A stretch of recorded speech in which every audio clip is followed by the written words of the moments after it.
Bienvenidos a una nueva edición de Barra Libre. Ha pasado ya más de una semana desde el gran apagón y aún no sabemos cuáles fueron las causas de este corte eléctrico. Pero es que este lunes, justo 7 días después del caos nacional, la red ferroviaria entre Madrid y Andalucía sufrió un corte en el servicio que provocó el bloqueo de decenas de trenes durante más de 14 horas, afectando a miles de personas. Sin luz, ni comida, ni agua, el Gobierno apunta a que se produjo un acto de sabotaje, una teoría a la que la competencia se muestra contraria. Y por otro lado, pero sin salir de la cadena de complicaciones que le surgen cada semana al Ejecutivo, se une ahora la imputación de Francisco Martín, delegado del Gobierno en la Comunidad de Madrid, por presunta participación en la contratación de la asesora de Begoña Gómez. Y para hablar de todo ello tenemos con nosotros al director de Voz Populi, Manuel Marín, bienvenido. ¿Qué tal, Susana? Y al otro lado tenemos a Marcos Sierra, que es el que maneja todo el asunto de las tecnológicas en el periódico. Bienvenido, Marcos. Buenas tardes. Un placer teneros con nosotros. Esta semana vuelve a girar en torno a críticas del apagón, pero es que este lunes también se ha sumado el fallo en la red ferroviaria. El Gobierno, en concreto Óscar Puente, apunta que se debe a un sabotaje de los trenes de Adif y mi pregunta es, ¿cómo se ha podido producir este fallo de tal magnitud y cómo van a compensar a los miles de afectados? Pues son fallos recurrentes, ya llevamos unos cuantos los que se van produciendo y el caos que se va generando en las estaciones y para miles y miles de afectados es cada vez peor, porque además hay una enorme confusión, aparte de un perjuicio económico y en términos de tiempo. Da una imagen chapucera. Yo desconozco si esto es un sabotaje, si es un robo. El que alimenta versiones para luego desdecirse es el propio Gobierno. El mismo ministro mantiene todo un día que es un sabotaje, al día siguiente puede ser un robo, descartan que sea un robo porque no tiene demasiado valor lo que se ha robado, por 1.000 euros, entonces van por la teoría del descarte. Aquí lo que hay que preocuparse, más allá de que hay unas causas técnicas evidentes, que hay una liberalización del mercado ferroviario, que hay más compañías de las que había, que tienen que transitar por las mismas vías, hace falta más mantenimiento. Es verdad, es una cuestión estructural que tendrá que abordar el Ministerio. Por cierto, muchos miles de millones de fondos europeos destinados a arreglar esto, no se sabe a qué se dedican exactamente, como ha denunciado Voz Populi. Pero a mí lo que me preocupa es lo otro, es decir, la gestión que se hace esto también de cara al ciudadano. No solamente la estructura técnica, que tendrá más solución, menos solución, en función de criterios de inversión. Es evidente que hay que mantener catenarias, etcétera. El problema es la imagen que tú das cuando hay cientos, miles de personas, más de 11.000 el pasado lunes, que se quedan tiradas en estaciones, que se quedan en vías, esperando horas y horas un autobús, a que venga otro tren remolque o a que alguien les dé información, sin comida, dependiendo de vecinos que van llevando cosas, sin víveres necesarios, sin agua, niños pequeños. Eso ofrece una imagen tercermundista y lo que creo que no debe hacer en ningún caso un gobierno es echar siempre la culpa al empedrado, siempre buscando culpables, al punto que desde el propio PSOE algún dirigente ha sostenido que todos los episodios de caos que se van produciendo los lunes pues tienen un culpable, que es la derecha o es las nucleares o es alguien que tiene que acabar con el sanchismo. Es que eso es una versión peregrina y es una falta de respeto al ciudadano. Bueno, yo lo que creo es que a todo esto se suma una malísima falta de previsión, porque la liberalización del transporte pues arrancó en efecto, o sea, de forma efectiva en 2021 y 2022, que es cuando entran Wigo e Iryo respectivamente. Ellos llevan en el Gobierno desde mediados de 2018 y sabían que esto ya iba a suceder.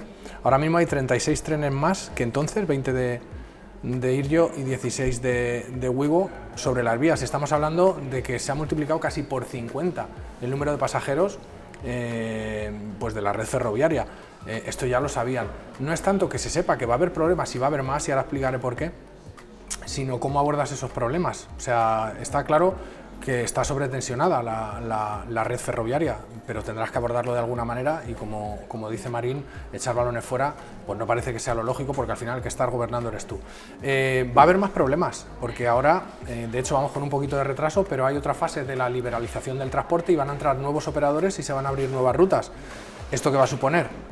Más trenes pisando las vías, más pasajeros, va a haber más sobrecargas en la red, más problemas. Claro, y el gobierno no está diciendo tampoco cómo va a abordar esto. Mañana llevamos un tema en el periódico en el que contamos un poco la dimensión de la plantilla de Adif y cómo ha crecido el número de pasajeros en España, y no hay una correlatividad.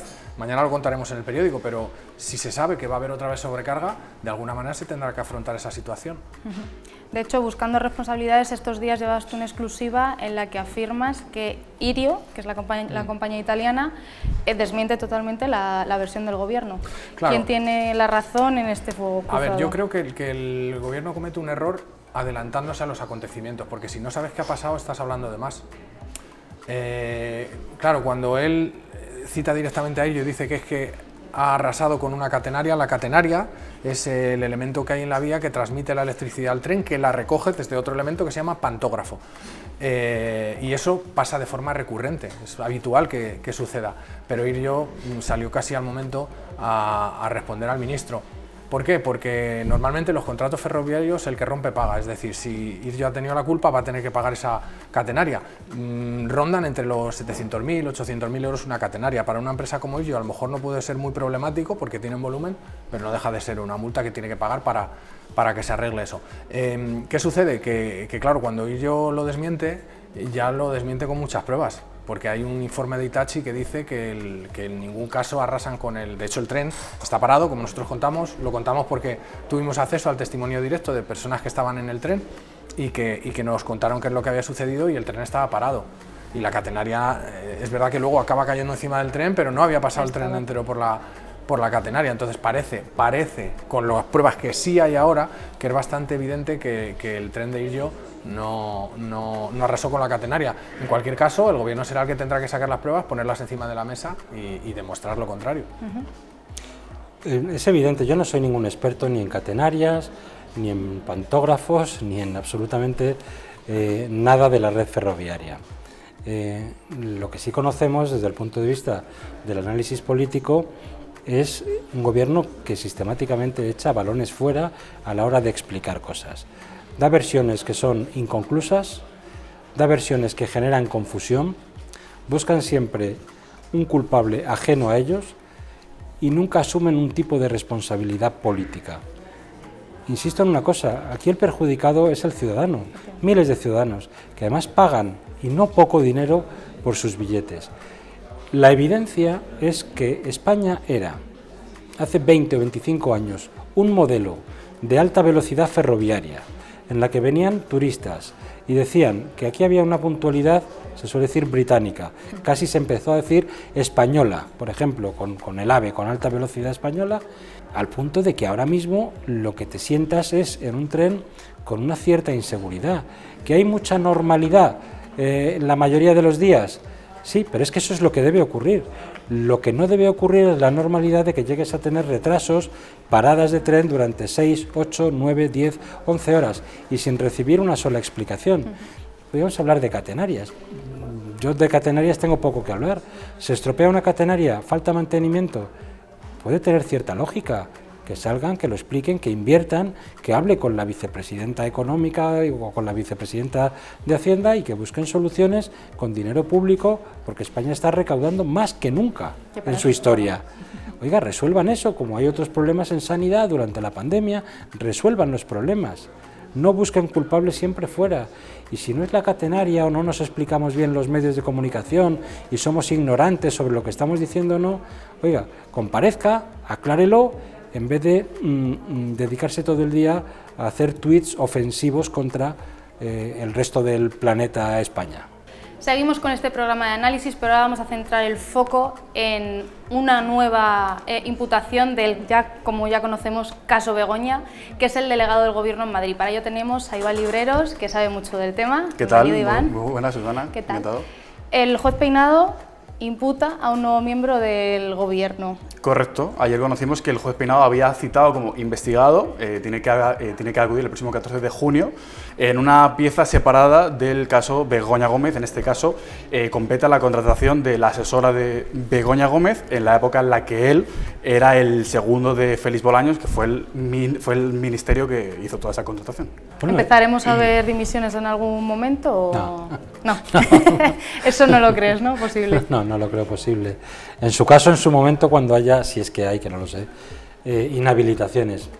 A ver, esto es lo de siempre, la presunción de inocencia por delante, pero aquí el juez Peinado, que lleva ya unos cuantos meses investigando y distintas piezas en torno a un mismo ámbito, que es la capacidad de influencia que podía tener Begoña Gómez en el núcleo interno de Moncloa, lógicamente, por ser quien es, y cómo esto afecta a varias piezas o a varios puntos, la Universidad Complutense y la Cátedra, la gestión de un software que varias empresas privadas le facilitan, las gestiones con Barrabés, que era un empresario influyente en el entorno de Moncloa, también, que ahora mismo ha aparecido en el Tribunal Supremo conversaciones sobre el rescate a Air Europa y la influencia que podía tener Begoña Gómez en el ámbito de Air Europa y de Javier Hidalgo. Quiero decir, todo eso configura todo un magma de aparente corrupción, de corrupción, que tiene un mismo nexo, que es Begoña Gómez, ¿no? Y en el caso del delegado del Gobierno, es verdad que era un alto funcionario del Ministerio de Presidencia, él estaba allí con Félix Bolaños, cuando Félix Bolaños todavía no era ministro, y parece que todo apunta a que fueron las personas que pudieron facilitar la contratación de quien ejerce como asesora de Begoña Gómez. Hasta ahí no parece nada irrazonable. Lo que ocurre es que si realmente Moncloa está financiando con dinero público el sueldo de una empleada pública, de una persona asesora, para asesorar a Begoña Gómez en sus asuntos privados, sus negocios privados, su cátedra o su software o lo que fuera, ahí ya sí que parece que indiciariamente hay un uso indebido de dinero público, ¿no? Eso es lo que tiene que aclarar el delegado del Gobierno. El delegado del Gobierno, insisto, podrá entrar imputado al juzgado y salir desimputado si aclara todo lo que tenga que aclarar, como él dice. Pero la evidencia es que en ese núcleo duro de la Moncloa se estaban produciendo episodios de enchufismo, de actividades privadas en el ámbito público de la Moncloa, que yo no sé si serán delictivas o no, pero desde el punto de vista ético reflejan que algo muy indebido se estaba haciendo. Y esto no puede ser sin el conocimiento real de Pedro Sánchez. Será delictivo o no, pero desde luego en cualquier democracia sólida, solvente, potente, esto sería motivo de dimisión. Partimos de la base de que la imputación del delegado del Gobierno en el caso de Begoña Gómez se produce muy poco después del procesamiento del hermano de Pedro Sánchez en otro procedimiento. Es que es demasiado en ese entorno ya lo que huele a quemado, huele muy mal. Una red muy grande ya, sí. Y luego que es una citación que lo que ha vuelto a hacer es agitar ese discurso del Gobierno, en este caso, de una prevaricación de los jueces contra todo el entorno. El propio delegado del Gobierno ayer sale con una actitud muy tranquilo, decía tranquila, conciliadora, pero luego, sin embargo, el secretario general del PSM, uno de sus 2 o 3 jefes, acechando a los jueces, diciendo que existe una prevaricación. Entonces, bueno, sorprende un poco ese choque entre las dos vertientes. Él, por un lado, que pide calma, y por otro lado, todo el entorno cercano más a la Moncloa, que retroalimenta ese discurso contra los jueces y de una supuesta persecución que, de momento, no es que no existe, es que se están investigando las cosas y cuando se pueda saber más, pues ya se sabrá. De momento, tiene que ir el 14 de junio. Veremos, a lo mejor lo que ha dicho él sale perfectamente, no tiene ningún tipo ni de implicación ni nada, pero de momento tiene que ir y dar las explicaciones. Sí, claro. Y no solo el PSM, aquí. Ayer mismo, mientras el delegado del Gobierno hacía de polibueno, de ecuánime colaborador con la justicia, salía el ministro de Justicia a insinuar efectivamente que había jueces que perseguían en España a cargos políticos por motivos políticos, dudando de su honradez. Es decir, otra insinuación más de Bolaños de que los jueces en España prevarican, persiguen al sanchismo solo por ser sanchismo, no porque hayan cometido ningún tipo de conducta. Yo me pregunto si al señor Bolaños lee algún informe de la UCO, lee conversaciones que se están produciendo, si él piensa como demócrata que nada de esto hay que investigarlo, porque francamente resulta llamativo que precisamente el ministro de Justicia sea quien esté insinuando que los jueces en España persiguen a quien no deben perseguir y se paran frente a quienes sí tendrían que perseguir. Es absolutamente insólito lo que se está produciendo en España. Yo echo de menos también un debate, los tenemos en el Congreso, con pocas votaciones. Hemos visto que el gasto en defensa no se va a votar y que aquí se consulta, por ejemplo, a la ciudadanía sobre una OPA entre dos empresas privadas, dos multinacionales privadas, se consulta eso y no se consulta, no sé, sobre la intervención de Telefónica o no se consulta, yo qué sé, sobre el gasto en defensa. No se consulta a la soberanía nacional sobre el gasto en defensa, sí sobre la OPA. Resulta llamativo todo esto. Bueno, pues en ese contexto el ministro de Justicia se dedica a decir que los jueces, a sostener, a insinuar que los jueces están prevaricando. Veremos en qué queda este nuevo capítulo del caso Begoña. Pues hasta aquí la actualidad del momento. Muchísimas gracias, Manuel Marín, por estar aquí con nosotros. A vosotros. Muchísimas gracias, Iván. A ti, Susana. Un placer teneros. Y a ustedes les esperamos en la próxima edición de Barra Libre y les invitamos a que sigan la información de Voz Populi en las redes y en nuestra web. Gracias por seguirnos desde sus pantallas.